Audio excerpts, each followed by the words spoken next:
ನಾವು ಮೆಟ್ರೋದಲ್ಲಿ ಬಂದಿದೀವಿ. ಇವ್ರನ್ನ ಮೆಟ್ರೋದೊಳಗೆ ಬಿಡ್ತಿಲ್ಲ, ಯಾಕಂದ್ರೆ ಇವ್ರದ್ದು ಡ್ರೆಸ್ ಗಲೀಜಿದೆ ಅಂತ.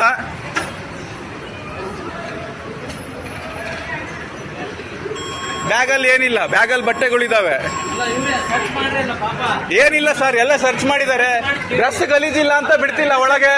ಅಲ್ಲಿ ಸರ್ ನೋಡಿ ಬಟ್ಟೆ ಇದು. ಅವ್ರು ರೈತರವ್ರು, ರೈತರವ್ರು. ನೀವು ಯಾರಿಗ್ ಮಾಡ್ತೀರೋ ಮಾಡಿ. ಅಲ್ಲ, ಇದು ಬೇರೆಯವ್ರಿಗೆ ಅಸಹ್ಯ ಆಗುತ್ತಂತೆ. ಅಲ್ಲ, ಬೇರೆ ಇದು VIP ಟ್ರಾನ್ಸ್ಪೋರ್ಟ್ ಇದು. ಟಿಕೆಟ್ ಇದೆ, ಎಲ್ಲ ಇದೆ ಅವ್ರದ್ದು. ಅವ್ರು ಯಾಕೆ ಒಳಗ್ ಬಿಡಲ್ಲ? ಆತರ ಬೋರ್ಡ್ ಇದಂತೆ, ಗಲೀಜ್ ಗಟ್ಟೆ ಹಾಕೊಂಡಿರಿಗೆ ಬಿಡಲ್ಲ ಅಂತ. ಎಲ್ಲಿ ತೋರ್ಸು ಅಂತೆ ಬೋರ್ಡ್. ದುಡ್ಡಿಲ್ಲ, ಹಾಕೊಂಡಿದಾರ ಅವರು.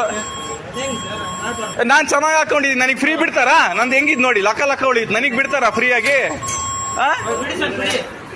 ಅವ್ರ ಹತ್ರ ಏನಾರ ನೋಡಿ ಸರ್, ರಿಕ್ವೆಸ್ಟ್ ಮಾಡ್ಕೊಳ್ತೇನೆ ನಿಮ್ಮ ಹತ್ರ. ಅವ್ರ ಹತ್ರ ಏನಾರ ಇದ್ರೆ ನೀವು ಏನಾರ ಇದ್ರೆ ತೆಗೆದು ಹೊರಗೆ